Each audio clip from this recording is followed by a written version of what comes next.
जब तक मेरे जैसे सफेद कुर्ता पजामा पहनने वाले लोग इस कीचड़ में नहीं लौटेंगे, तब तक किसी की नजर इस सड़क पर नहीं आएगी। क्योंकि गरीब आदमी को तो हमने मान लिया है ना कि वो इसी कीचड़ में रहे, किसी को कोई फर्क नहीं पड़ेगा। और जब तक इस सड़क का निवारण नहीं हो जाता, मैं ऐसे ही कीचड़ में लौटता रहूं। CNI न्यूज आपको रखे हमेशा सबसे पहले, सबसे तेज। नाम सिद्धार्थ राय, काम समाज सेवा। आज हम बात करेंगे समाज की बदलती तस्वीर की, उन समस्याओं की जिनके बीच से हमारे कई सफेदपोश नेता रोज गुजरते हैं, लेकिन उन्हें देखने और महसूस करने की जहमत तक नहीं उठाते।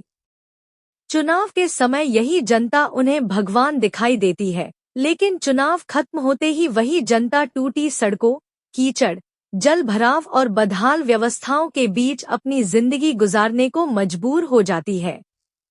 लेकिन इसी समाज में कुछ ऐसे युवा भी हैं जिन्हें जनता का दर्द बेचैन करता है। ऐसे ही एक युवा समाज सेवी हैं सिद्धार्थ राय। बिजनेस एडमिनिस्ट्रेशन की उच्च शिक्षा प्राप्त करने के बावजूद उन्होंने समाज सेवा का रास्ता चुना और अपने क्षेत्र की मूलभूत समस्याओं को लेकर लगातार शासन, प्रशासन और जनप्रतिनिधियों का ध्यान आकर्षित किया।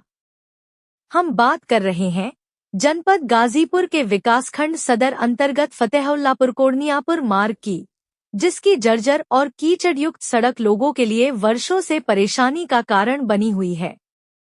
जब समस्याओं का समाधान नहीं हुआ, तब जनपद गाजीपुर के युवा समाज सेवी सिद्धार्थ राय ने विरोध का एक अनोखा तरीका अपनाया।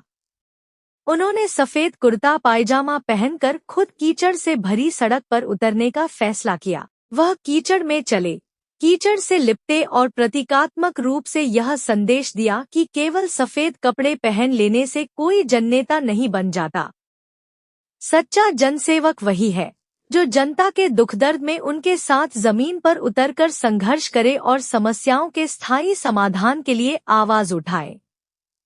सिद्धार्थ राय का यह अनोखा विरोध प्रदर्शन आज पूरे गाजीपुर ही नहीं, बल्कि पूर्वांचल में चर्चा का विषय बना हुआ है।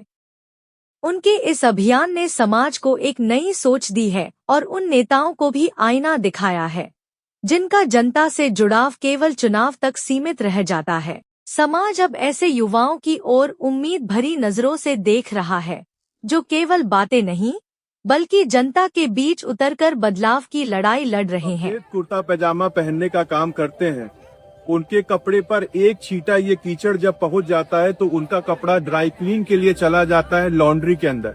लेकिन ये गरीब आदमी जो यहाँ के रहने वाले लोग हैं, इनके पूरे शरीर पर रोज सड़क आर पार करते हुए कीचड़ ही कीचड़ लगता है, लेकिन उससे किसी को फर्क नहीं पड़ता। लेकिन जब कोई सफेद कुर्ता पैजामा वाला आएगा और एक बूंद छींटा इस सड़क का उसके ऊपर पड़ जाएगा ना, तब उसको फर्क पड़ेगा। इसीलिए मैं कहता हूँ कि जो वोट देने वाले लोग हैं उनके लिए सड़क का निर्माण नहीं होगा, लेकिन जो वोट लेने वाले लोग हैं उनके घर के बाहर की सड़क जाकर देखिए कितनी चकाचक वहाँ पर सड़क बनी हुई होगी। तो इन गरीब लोगों की बात सुनिए। कोड़नियापुर गाँव जो फतेहुल्लापुर का है, उसका सड़क निर्माण में जल्द से जल्द सहयोग कीजिए, उसका निर्माण करें।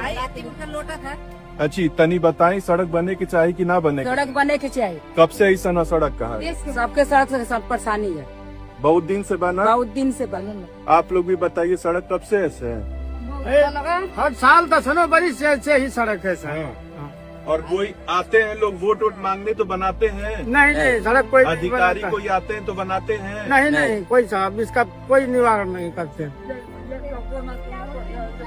हाँ, तो देखिए ये गांव के सब लोग, छोटे छोटे बच्चे, ये महिलाएं, युवा जो हैं, ये सब लोग पीड़ित हैं इस सड़क से, और इस सड़क का निर्माण होना चाहिए। और जो सफेद कुर्ते पजामे वाले लोग हैं उन लोगों को इसी कीचड़ में आ करके इन लोगों के लिए आवाज बुलंद करना चाहिए। नहीं तो इस गांव का कोई भी व्यक्ति, जब आप विधानसभा का चुनाव लड़ने के लिए आएंगे ना, या लोकसभा का या जिला पंचायत का या प्रधानी का या BDC का चुनाव लड़ने आएंगे, तो ये कोई आदमी आपको वोट नहीं देगा। क्योंकि ये हर एक आदमी कहेगा कि जब हमारी सड़क खराब थी तब तुम लोग कहाँ पे थे। मुझे कोई चुनाव नहीं लड़ना, मैं आ गया क्योंकि मुझे खराब लगा। लेकिन अब आप लोग ख्याल रखिएगा कि जब यहाँ पर आएंगे तो कोई जाति के नाम से वोट नहीं देने वाला, आपको कोई जाति के नाम से आपको वोट नहीं देगा। वोट आपको तभी मिलेगा जब इस गांव के लिए आप आकर इस सड़क के लिए यहाँ पर खड़े होंगे और पहल करेंगे। अभी भी समय नहीं गुजरा है, अभी भी मैं आग्रह कर रहा हूँ कि आप लोग पहल करिए, आइए यहाँ सड़क पर खड़े होकर के बड़े अधिकारियों से मिलकर के आग्रह कीजिए ताकि सड़क का निर्माण हो जो वर्षों से आज तक ऐसी है। मैं तो उस समय का शुक्रगुजार हूँ जब 2.5 किलो अनाज, गेहूं और ₹1.25 मजदूरों को मिला था इस सड़क को फेंकने के लिए, ये चाचा जी बता रहे थे। तो उस समय में आज के समय में कितना अंतर आ गया। आज तो हमारा देश इतना तरक्की कर लिया, तब तो ये सड़क का और जल्दी निर्माण हो जाना चाहिए, लेकिन हुआ नहीं अभी तक।